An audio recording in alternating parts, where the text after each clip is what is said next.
Assalamualaikum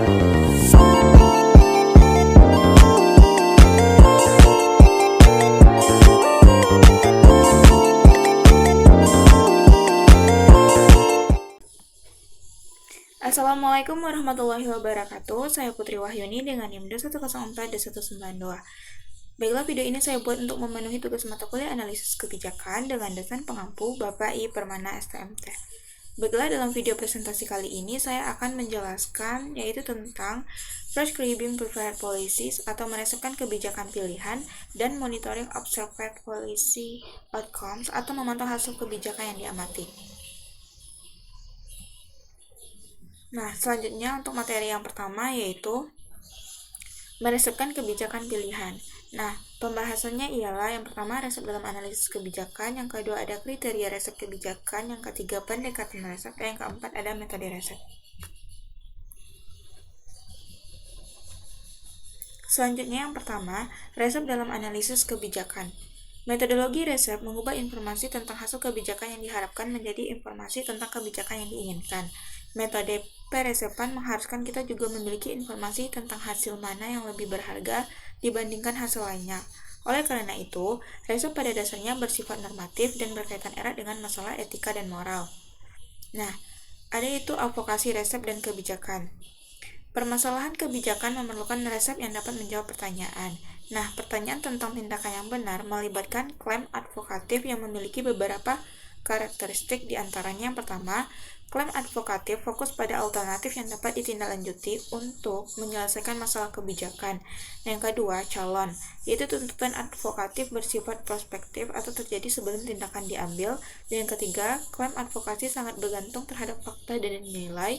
Yang keempat, nilai-nilai yang mendasari klaim advokatif bersifat kompleks secara etis.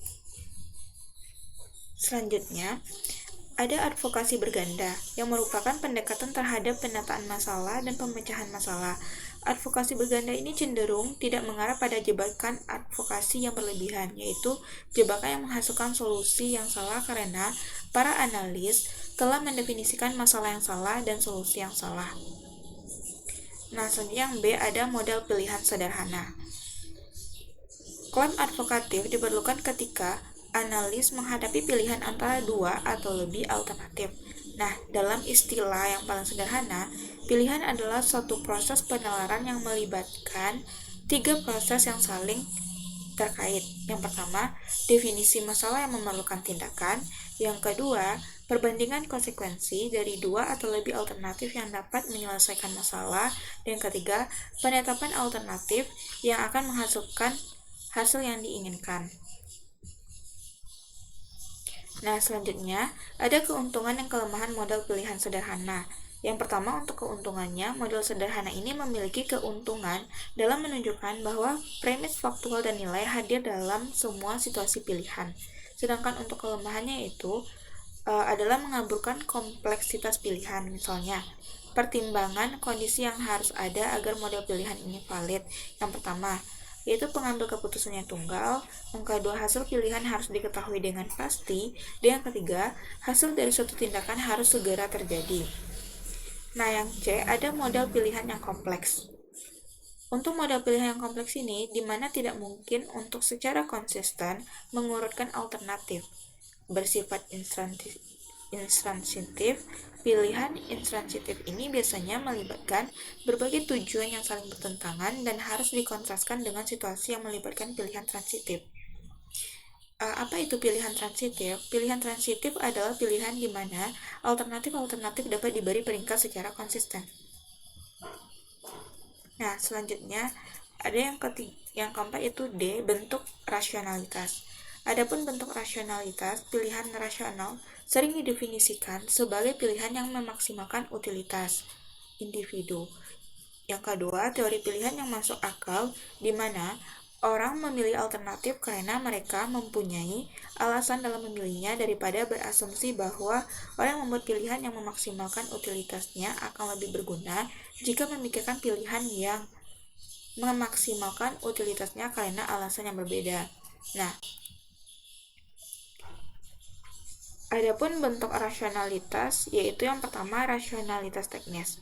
Rasionalitas teknis ini yaitu pilihan yang berdasarkan perbandingan alternatif menurut aktivitasnya. Contoh, pemilihan teknologi energi surya dan nuklir berdasarkan perbandingan jumlah BTU energi yang dihasilkannya. Yang kedua, ada rasionalitas ekonomi, yaitu mengacu pada pilihan yang berdasarkan perbandingan alternatif menurut efisiensinya. Contohnya itu pilihan di antara sistem layanan kesehatan alternatif dalam hal perbedaan antara total biaya dikurangi total manfaat. Nah, yang ketiga ada rasionalitas hukum, yaitu pilihan yang melibatkan perbandingan alternatif menurut kesesuaiannya dengan undang-undang dan undang-undang yang ada. Contohnya, pemberian kontrak publik berdasarkan apakah perusahaan mematuhi undang-undang. Yang keempat, ada rasionalitas sosial, yaitu pilihan berdasarkan pada perbandingan alternatif-alternatif menurut pemeliharaan institusi-institusi sosial yang bernilai. Contohnya, pilihan yang melibatkan perluasan hak partisipasi demokratis dalam pemilu. Nah, yang kelima itu ada rasionalitas substantif, yaitu pilihan yang melibatkan perbandingan berbagai bentuk rasional yang ekonomi, hukum, sosial untuk membuat pilihan yang tepat. Nah, selanjutnya ada kriteria resep kebijakan. Apa itu kriteria keputusan? Nah, kriteria keputusan adalah aturan, prinsip, atau standar eksplisit yang digunakan untuk membenarkan pilihan kebijakan. Adapun 6 jenis kriteria pengambilan keputusan yaitu yang pertama, efektivitas, yaitu mengacu pada pencapaian hasil yang bernilai. Yang kedua, efisiensi, yaitu mengacu pada jumlah upaya yang diperlukan untuk menghasilkan tingkat efektivitas tertentu. Dan yang ketiga, kecukupan, yaitu mengacu pada kebijakan yang mencapai ambang batas efektivitas dan efisiensi yang ditentukan. Yang keempat, yaitu ada keadilan yang mengacu pada distribusi hasil dan upaya di antara berbagai kelompok dalam masyarakat. Nah, yang kelima, ada daya tanggap yang mengacu pada sejauh mana suatu kebijakan memenuhi kebutuhan, preferensi, atau kepentingan kelompok tertentu. Dan yang keenam, kesesuaian, yaitu mengacu pada nilai atau kelayakan hasil program dan kebertahanan asumsi yang mendasari tujuan tersebut. Nah, untuk pendekatan resep ini, yang pertama perlu kita ketahui atau kita lihat itu ada pilihan publik versus pilihan pribadi. Nah, perbedaan antara pembuatan kebijakan di sektor swasta dengan di sektor publik yaitu yang pertama, sifat proses kebijakan publik, yaitu pembuatan kebijakan di sektor publik melibatkan tawar-menawar, kompromi, dan konflik di antara kelompok masyarakat, badan legislatif, departemen eksekutif, komisi pengatur, dunia usaha, dan pemangku kepentingan lainnya. Sedangkan yang B, ada sifat kolektif berdasarkan tujuan kebijakan publik. Nah, tujuan kebijakan di sifat publik ini bersifat kolektif yang harus mencerminkan kepentingan masyarakat atau publik. Dan yang ketiga, ada sifat barang publik. Di sini, barang publik dan barang pribadi dapat dibagi menjadi 3 kelompok.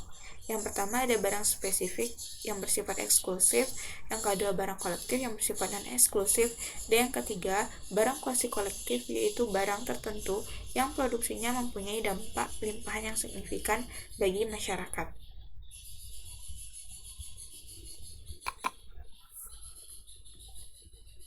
Selanjutnya, ada permintaan dan penawaran. Dalam hal ini, biaya peluang di sektor swasta dapat dihitung dengan menggunakan harga pasar sebagai ukuran biaya dan manfaat, di mana harga pasar suatu barang tertentu ditentukan oleh penawaran dan permintaan. Yang kedua, ada pilihan publik. Beberapa alasan mengapa konsep keuntungan dan biaya peluang sulit diterapkan pada masalah pilihan publik. Yang pertama, ada berbagai pemangku kepentingan nyasa. Pembuatan kebijakan publik melibatkan banyak pemangku kepentingan yang klaimnya atas investasi publik dijamin oleh undang-undang. Yang kedua, barang kolektif dan kuasi kolektif, karena sebagian besar barang publik bersifat kolektif, misalnya udara bersih, atau kuasi kolektif, misalnya pendidikan. Nah, maka tidak mungkin untuk menjualnya di pasar. Yang ketiga, ada terbatasnya perbandingan ukuran pendapatan. Yang keempat, ada tanggung jawab sosial atas biaya dan manfaat sosial. Selanjutnya, 2 pendekatan terpenting terhadap resep. Yang pertama, analisis biaya manfaat. Analisis biaya manfaat atau yang disingkat juga dengan CBA, yaitu telah diterapkan pada berbagai jenis kebijakan dan program publik. Analisis biaya atau manfaat ini memungkinkan perbandingan kebijakan dengan mengkuantifikasi total biaya moneter dan total manfaat moneter. Untuk membuat resep di sektor publik, analisis biaya manfaat memiliki beberapa karakteristik, yaitu yang pertama, berupaya mengukur semua biaya dan manfaat bagi masyarakat yang mungkin timbul dari suatu kebijakan atau program publik. Yang kedua, CBA tradisional ini melambangkan rasionalitas ekonomi mengacu pada rasio manfaat terhadap biaya. Dan yang ketiga, CBA tradisional menggunakan pasar swasta sebagai titik tolak dalam menentukan kebijakan. Dan yang keempat, CBA kontemporer atau analisis biaya manfaat sosial digunakan untuk melakukan hal yang mengukur manfaat redistribusi. Selanjutnya, untuk keunggulan dan keterbatasan analisis biaya manfaat. Untuk keunggulan analisis biaya manfaat ini yaitu yang pertama, biaya dan manfaat diukur dalam mata uang yang ditetapkan sebagai unit nilai bersama. Yang kedua, hasil dari masing-masing kebijakan dan program dapat dinyatakan dalam bentuk moneter. Dan yang ketiga, para analisis dapat menggunakan analisis biaya manfaat untuk membandingkan kebijakan di berbagai bidang yang berbeda. Adapun keterbatasan analisis biaya manfaat ini yaitu yang pertama, penekanan eksklusif pada efisiensi ekonomi berarti bahwa kriteria keadilan tidak ada artinya atau tidak dapat diterapkan. Yang kedua, nilai moneter merupakan ukuran responsivitas yang tidak memadai karena nilai pendapatan bervariasi dari orang ke orang. Nah, yang ketiga, analis sering kali terpaksa memperkirakan harga bayangan, yaitu perkiraan subjektif mengenai harga yang mungkin tersedia dibayar oleh masyarakat untuk suatu barang dan jasa. Nah, selanjutnya, jenis biaya dan manfaat. Yang pertama, biaya dan manfaat di dalam versus di luar. Internalitas adalah biaya dan manfaat yang ada di dalam, sedangkan biaya dan manfaat yang ada di luar atau eksternal disebut juga dengan eksternalitas. Nah, yang kedua, ada biaya dan manfaat yang dapat diukur secara langsung versus biaya dan manfaat yang dapat diukur secara tidak langsung. Nah, yang berwujud adalah biaya dan manfaat yang dapat diukur secara langsung berdasarkan harga pasar barang dan jasa yang diketahui. Sedangkan yang tidak berwujud itu adalah biaya dan manfaat yang dapat diukur secara tidak langsung berdasarkan estimasi harga pasar tersebut. Yang ketiga ada biaya dan manfaat primer dan sekunder. Untuk biaya manfaat primer adalah biaya atau manfaat yang berkaitan dengan tujuan program yang paling bernilai. Sedangkan biaya atau manfaat sekunder adalah biaya atau manfaat yang berkaitan dengan tujuan yang kurang bernilai. Yang keempat ada efisiensi versus manfaat redistribusi. Nah, manfaat efisiensi bersih adalah manfaat yang menunjukkan peningkatan nyata dalam pendapatan bersih. Sedangkan manfaat redistribusi ini adalah manfaat yang mengakibatkan pergeseran uang dalam pendapatan satu kelompok dengan mengorbankan kelompok lain, tetapi tanpa peningkatan.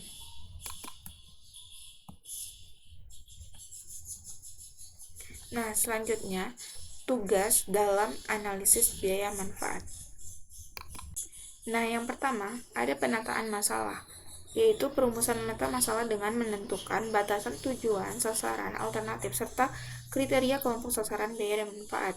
Selanjutnya, yang kedua ada spesifikasi tujuan. Nah, spesifikasi tujuan ini yaitu konversi tujuan umum yang menjadi tujuan yang spesifik dan terukur secara temporal. Yang ketiga ada spesifikasi alternatif, yaitu pemilihan alternatif kebijakan yang paling menjanjikan dari serangkaian solusi potensial yang lebih besar yang ditentukan pada tahap penataan masalah. Yang keempat, ada pencarian informasi, analisis, dan interpretasi. Di sini itu lokasi, analisis, dan interpretasi informasi diperlukan untuk memperkirakan hasil dari alternatif kebijakan tertentu. Yang kelima ada identifikasi kelompok sasaran dan penerima manfaat, yaitu mendaftar semua kelompok atau pemangku kepentingan yang menjadi target tindakan, atau tidak adanya tindakan atau yang akan mendapatkan manfaat atau tindakan atau tidak adanya tindakan. Nah, yang selanjutnya keenam ada estimasi biaya dan manfaat, yaitu satuan nilai moneter dan manfaat dan biaya spesifik dari setiap alternatif di semua kelas. Selanjutnya ketujuh ada diskon biaya dan manfaat.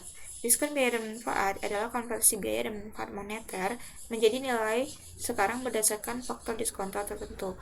Dan yang kedelapan estimasi risiko dan ketidakpastian. Nah, yaitu penggunaan analisis sensitivitas dan Ford Theory untuk memperkirakan probabilitas manfaat dan biaya yang akan terjadi di masa depan. Yang kesembilan ada pilihan keputusan kriteria, yaitu pilihan untuk memilih alternatif peningkatan Pareto, peningkatan efisiensi bersih, peningkatan distribusi, dan tingkat pengembalian internal. Sedangkan yang ke-10 ada resep, yaitu pemilihan alternatif yang paling masuk akal dengan mempertimbangkan hipotesis etika dan sebab akibat yang saling bersaing. Selanjutnya, analisis efektivitas biaya. Analisis efektivitas biaya adalah suatu pendekatan terhadap resep yang memungkinkan analis untuk memilih di antara dua atau lebih kebijakan dengan menghitung total biaya dan dampak totalnya. Nah, di sini analisis efektivitas biaya menggunakan dua unit nilai yang berbeda, di mana biaya ukur dalam satuan moneter, sedangkan efektivitas biasanya diukur dalam satuan barang, jasa, atau dampak bernilai lainnya. Yang kedua, analisis efektivitas biaya ini sangat tepat untuk pertanyaan yang melibatkan cara paling efisien dalam menggunakan sumber daya untuk mencapai tujuan yang tidak dapat dinyatakan dalam istilah moneter. Dan yang keempat, analisis efektivitas biaya ini telah digunakan untuk menentukan kebijakan dan program alternatif di bidang peradilan pidana, pelatihan tenaga kerja, transportasi, kesehatan, ketahanan, dan bidang lainnya. Selanjutnya yang keempat ada metode resep. Nah, untuk metode resep yaitu yang selanjutnya yang keenam, untuk diskon biaya dan manfaat ini, metode yang digunakan yaitu ada diskon. Yang ketujuh, estimasi resiko dan ketidakpastian. Metode tekniknya yaitu penilaian kelayakan, pemetaan kendala, analisis sensitivitas, dan analisis yang lebih kuat. Sedangkan yang kedelapan ada pilihan kriteria keputusan. Metode atau tekniknya di sini yaitu kualifikasi nilai dan nilai kritis. Dan yang ke-9 ada resep. Metode atau teknik yang digunakan yaitu analisis masuk akal. Nah, selanjutnya metode resep. Yang pertama ada pemetaan tujuan. Adalah teknik yang digunakan untuk menyusun tujuan dan sasaran serta hubungannya dengan alternatif kebijakan. Yang kedua ada klarifikasi nilai, adalah prosedur untuk mengidentifikasi dan mengklasifikasikan nilai-nilai yang mendasari pemilihan tujuan kebijakan. Dan yang ketiga ada kritik nilai, yaitu serangkaian prosedur untuk menguji persuasif argumen yang bertentangan yang diajukan dalam perdebatan mengenai tujuan kebijakan. Yang keempat ada penataan elemen biaya. Di sini itu penataan elemen biaya adalah prosedur untuk mengklasifikasikan dan menggambarkan biaya yang akan dikeluarkan dengan mengadopsi dan mengoperasikan suatu program. Yang keempat ada estimasi biaya. Nah, estimasi biaya ini adalah prosedur yang memberikan informasi tentang nilai dolar suatu item dalam struktur elemen biaya. Yang keenam, ada penetapan harga bayangan. Adalah prosedur untuk membuat penilaian mengenai nilai moneter dari manfaat dan biaya ketika harga pasar tidak tersedia atau terdistorsi. Nah, selanjutnya itu ada pemetaan kendala. Yang ketujuh adalah prosedur untuk mengidentifikasi dan mengklasifikasikan hambatan yang menghalangi pencapaian tujuan kebijakan. Dan yang kedelapan ada internalisasi biaya. Adalah prosedur untuk mengidentifikasi dan mengklasifikasikan hambatan yang menghalangi pencapaian tujuan kebijakan, memasukkan biaya luar atau eksternalitas ke dalam struktur elemen biaya internal. Dan yang kesembilan itu ada diskon. Adalah cara untuk memperhitungkan pengaruh waktu. Dan yang kelima, analisis sensitivitas. Adalah prosedur untuk menguji ukuran biaya dan manfaat berdasarkan asumsi yang berbeda. Dan yang ke-11 ada analisis masuk akal, yaitu pengujian kebijakan yang ditentukan terhadap kebijakan pesaing, di mana analisis masuk akal ini dipahami sebagai probabilitas subjektif berdasarkan pengalaman sebelumnya dapat digunakan dalam menganalisis klaim saingan. Nah, selanjutnya untuk materi yang ke-6 yaitu tentang memantau hasil kebijakan yang diamati. Pembahasannya diantaranya yang pertama ada pemantauan dalam analisis kebijakan, yang kedua pendekatan pemantauan, dan yang ketiga ada metode pemantauan. Untuk yang pertama, pemantauan dalam analisis kebijakan. Pemantauan memungkinkan produksi informasi tentang penyebab dan konsekuensi kebijakan, karena pemantauan menyelidiki hubungan antara pelaksanaan kebijakan dan hasil yang diamati, di mana pemantauan ini merupakan sumber informasi utama mengenai keberhasilan upaya penerapan kebijakan. Pemantauan juga melampaui ketentuan normatif analisis ekonomi dengan menetapkan landasan faktual tentang kebijakan. Nah, adapun beberapa fungsi dalam analisis kebijakan yaitu dalam hal pemantauan diantaranya yang pertama ada kepatuhan. Yang kedua itu ada audit, yaitu pemantauan membantu mengetahui apakah sumber daya dan layanan yang ditujukan untuk mengetahui kelompok sasaran penerima manfaat. Yang ketiga, akuntansi, yaitu pemantauan yang menghasilkan informasi yang berguna dalam akuntansi untuk perubahan sosial dan ekonomi yang mengikuti implementasi kebijakan di atas waktu. Dan yang keempat ada deskripsi dan penjelasan. Dalam hal ini, pemantauan menghasilkan informasi yang menjelaskan mengapa kebijakan dan program publik menghasilkan hasil tertentu.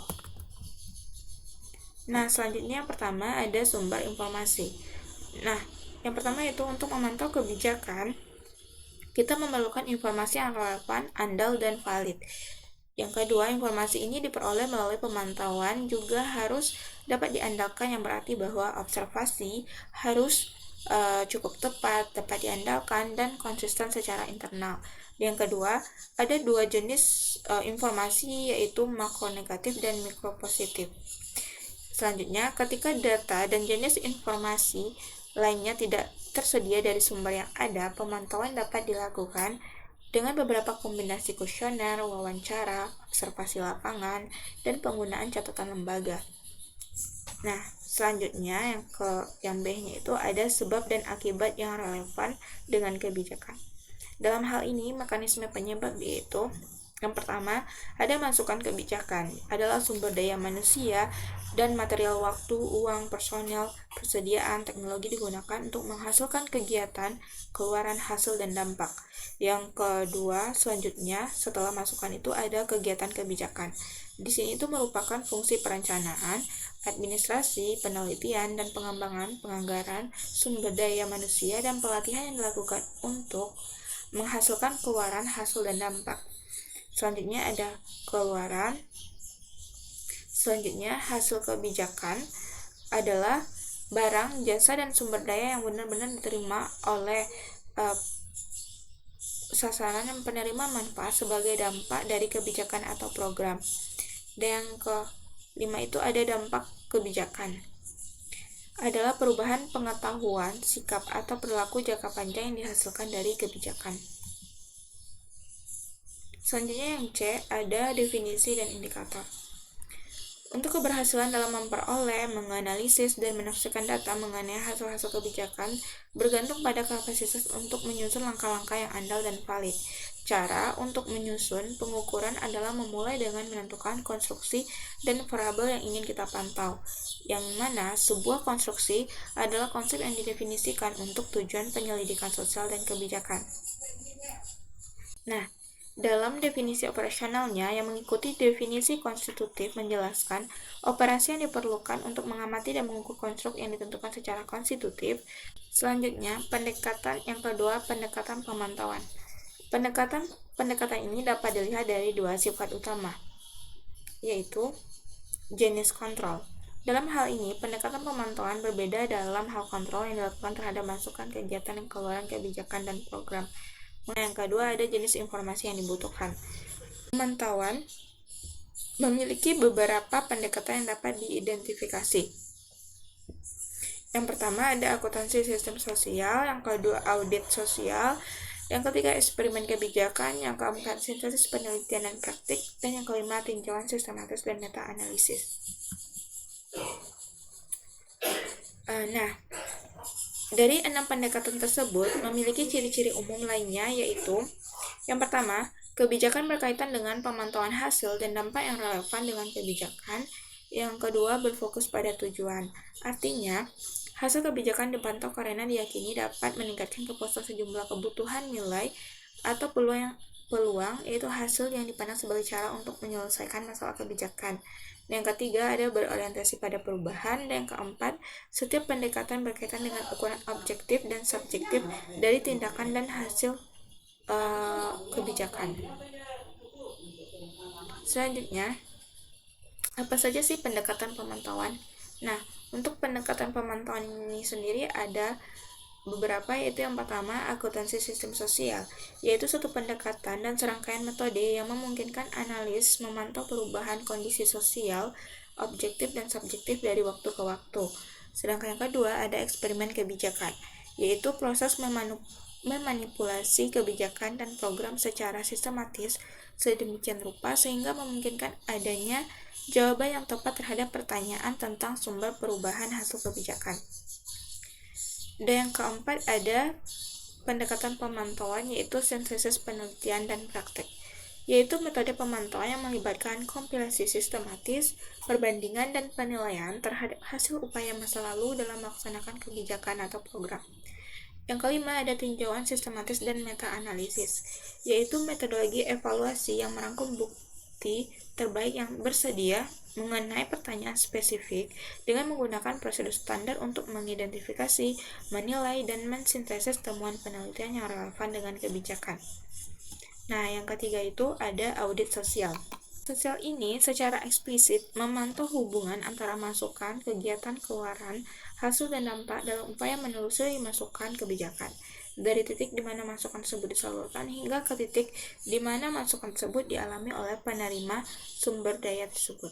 Selanjutnya yang ketiga adalah metode pemantauan. Metode yang sesuai dengan pendekatan pemantauan tersebut yaitu yang pertama, ada metode pemantauan yaitu tampilan grafis, yaitu informasi tentang hasil kebijakan yang diamati dapat disajikan dalam bentuk tampilan grafis yang merupakan representasi visual dari nilai-nilai dari satu atau lebih variabel keluaran, hasil, dan dampak. Dan yang kedua ada indeks Gini. Metode pemantauan indeks Gini yaitu disebut juga dengan kurva Lorenz, dapat digunakan untuk menampilkan distribusi jenis kegiatan tertentu. Dan metode pemantauan ketiga ada tampilan tabel, yaitu untuk mempresentasikan hasil kebijakan adalah dengan membuat tampilan tabel. Selanjutnya ada nomor indeks. Nah, nomor indeks ini berguna untuk memantau perubahan variabel hasil dari waktu ke waktu. Yang kelima ada metode pemantauan ukuran efek, yaitu tujuan melakukan sistematis atau meta-analisis adalah untuk menentukan sejauh mana program dan kebijakan telah mencapai hasil dan dampak yang diinginkan. Nah, selanjutnya itu yang keenam, metode pemantauan analisis serangkaian waktu terganggu atau terputus adalah serangkaian prosedur untuk menampilkan dalam bentuk grafik dan statistik dampak intervensi kebijakan terhadap hasil kebijakan. Nah, yang ketujuh, analisis regresi dan diskontinuitas adalah serangkaian prosedur grafis dan statistik yang digunakan untuk menghitung dan membandingkan estimasi hasil dari tindakan kebijakan yang diambil oleh dua kelompok atau lebih. Salah satu kelompok terkena melakukan perlakuan kebijakan sedangkan kelompok lainnya tidak. Demikianlah presentasi saya dalam materi 5 dan 6. Kalau ada kesalahan kata saya mohon maaf. Wabillahi taufiq wal hidayah. Wassalamualaikum warahmatullahi wabarakatuh.